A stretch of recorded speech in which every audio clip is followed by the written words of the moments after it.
இந்திய கம்யூனிஸ்ட் கட்சியின் மாநில செயலாளர் திரு முத்தரசன் அவர்கள் இணைப்பில் இருக்கிறார். ஐயா வணக்கம். தொடர்ந்து பல்வேறு இடங்களில் திமுக அரசின் செயல்பாடுகளை ஆளுநர் விமர்சிப்பதாகட்டும், தமிழக அரசின் தரப்பில் கல்வி தரத்தை விமர்சிப்பதாகட்டும் பல்வேறு இடங்களில் தொடர்ந்து விமர்சனங்களை அவர் முன்வச்சிட்டு வராரு. அதனைத் தொடர்ந்து போராட்டங்களும் முன்னெடுக்கப்பட்டு வருகிறது. ஆளுநரின் இது தொடர்பான இந்த தொடர் விமர்சனங்களை நீங்க எப்படி பாக்குறீங்க?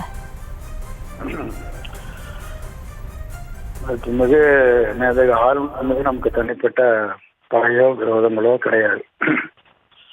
அரசியலமைப்பு சட்டப்படி மாநிலங்களுக்கு ஒன்றிய அரசு பரிந்துரை அடிப்படையில் குடியரசுத் தலைவர் ஆளுநரை நியமனம் செய்கிறார்கள்.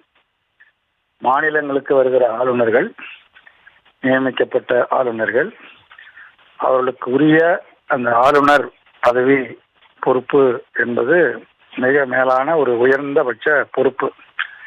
அந்த பொறுப்பிற்கு ஏற்ப அந்த பொறுப்பிற்கு மேலும் மதிப்பு கூடுகிற வகையில் அவர்களுடைய செயல்பாடுகளும் அணுகுமுறைகளும் இருக்க வேண்டும்.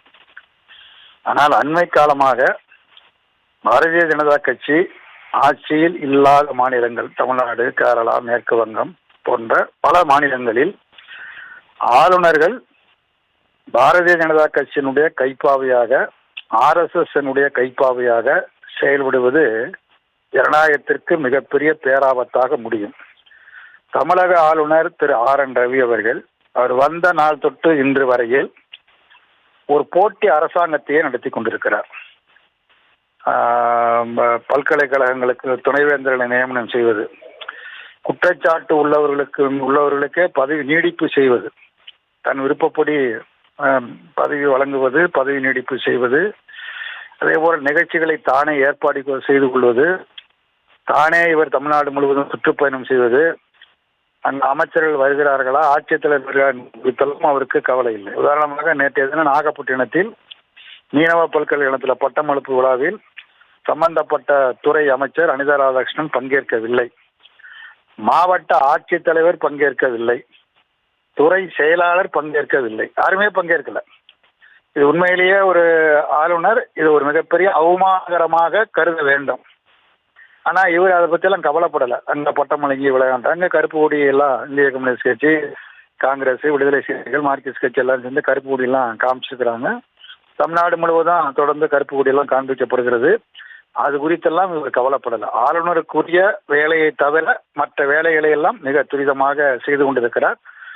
பச்சையாக சொல்ல போனால் ஒரு போட்டி அரசாங்கத்தை, மக்களால் தேர்ந்தெடுக்கப்பட்ட அரசாங்கம் என்று ஒரு அரசாங்கம் இருக்கிறது, அது செயல்பட்டு கொண்டிருக்கிறது. முதலமைச்சர் இருக்கிறார், அமைச்சர்கள் இருக்கிறார்கள், அதிகாரிகள் இருக்கிறார்கள்.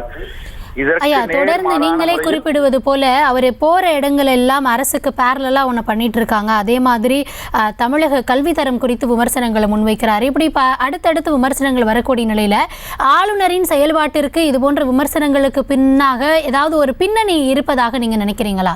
அதற்கு பின்னாடி இருக்கக்கூடிய காரணம் அப்படின்னு நீங்க என்ன நினைக்கிறீங்க? பின்னாடி தொடக்கத்திலே சொன்னேன், அவரு RSS பாஜக வழிகாட்டுதல் செயல்படுகிறார். அரசியலமைப்பு சட்டப்படி அவர் செயல்படல.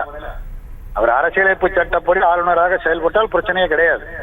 ஆனால் அதற்கு நேர் மாறான முறையில் அவர் வழிகாட்டுவது, அரசியலமைப்பு சட்டம் தான் அவருக்கு வழிகாட்டுது, ஆனால் அதை நிராகரித்து விட்டு பாஜக வழிகாட்டுதல், RSS வழிகாட்டுதல் செயல்பட்டு கொண்டு இருக்கிறார்.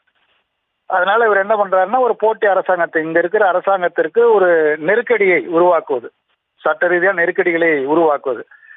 ஆளுநர் மாளிகையில தொடர்ந்து கூட்டம் நடத்தப்படுகிறது. பேராசிரியர் கூட்டம் நடைபெறுகிறது, மாணவர்கள் கூட்டம் நடைபெறுகிறது. அந்த கூட்டங்களிலெல்லாம் மனு தர்மத்தை குறித்து அவர் போதனை செய்கிறார். RSSக்கு ஆதரவாக அவர் செயல்பட்டு கொண்டிருக்கிறார். அதனாலதான் ஒரு ஆளுநராக செயல்படவில்லை, பாஜகவினுடைய கட்சி தலைவராக, RSSனுடைய தொண்டராக அவர் செயல்பட்டு கொண்டிருக்கிறார். நான் தொடர்ந்து சொல்வது என்னவென்று சொன்னேன், செயல்பட விரும்பினால் அவர் வகிக்கிற அந்த ஆளுநர் பொறுப்பிலிருந்து ராஜினாமா செய்துவிட்டு அரசியலுக்கு பாஜக சேர்ந்து அவர் சிறப்பாக பணியாற்றலாம், தவறல்ல. ஆனால் இருந்து கொண்டு நான் அந்த பொறுப்பை நிறைவேற்றேன் என்பது ஏற்க இயலாது.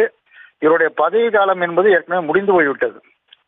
பதவி நீடிப்பு செய்யப்பட்டதா செய்யப்படலையா அது கூட இன்னும் தமிழ்நாட்டு மக்களுக்கு தெரியாது. இவர் பதவி காலம் என்பது முடிந்து போய்விட்டது. முடிந்து போன பிறகு இவருடைய பதவியை நீடிப்பு செய்ய வேண்டாம், இல்லை என்றால் மாற்றிவிட்டு வேறொரு ஆளுநரை நியமனம் செய்ய வேண்டாம். ரெண்டுமே நடக்கல. அப்ப பதவி நீடிப்பு செய்யாமலேயே அவர் ஆளுநராக இருக்கிறார் என்று சொன்னால் அதற்கு பொருள் என்ன? பாஜகனுடைய முழு ஆதரவு இருக்கிற காரணத்தினால் அவர்களோடு இவர்கள் தனிப்பட்ட முறையில் பேசிக்கொண்டு அந்த பொறுப்பில் தொடர்ந்து நீடித்துக் கொண்டிருக்கிறார். முறைப்படி இவர் ஆளுநராக இருந்த காலம் என்பது முடிந்து பல மாதங்கள் ஆகிவிட்டது. இவர் தொடர்வது என்பதே, அதாவது பதவி நீடிப்பு செய்யாமல் எந்த அதிகாரப்பூர்வமான அறிவிப்பு, குடியரசுத் தலைவர் தான் பண்ணனதை, குடியரசுத் தலைவர் அப்படிப்பட்ட அறிவிப்பு இதுவரைக்கும் பகிரங்கமா வெளியிடல. கடினமாக கொடுத்திருக்காங்க எனக்கு தெரியாது. பகிரங்கமாக தமிழ்நாட்டு ஆளுநர் RN ரவியினுடைய பதவி காலம் நீடிக்கப்படுகிறது என்று குடியரசுத் தலைவர் மாளிகை இதுவரையில் எந்த அதிகாரப்பூர்வமான அறிவிப்பையும் செய்யவில்லை என்று சொன்னால், அப்படின்னா ரகசியமாக நடந்து கொண்டிருக்கிறது என்பது. இதுவே ஒரு அரசியலமைப்பு சட்டத்துக்கு விரோதமானது இல்லையா? அப்ப அரசியலமைப்பு சட்டத்திற்கு விரோதமாக செயல்பட முடியும் என்பதை ஒரு அகம்பாவத்தோடு இன்றைக்கு ஆளுநர் பதவி நீடித்து ஆளுநர் பொறுப்பில் செயல்பட்டு கொண்டிருக்கிறார்.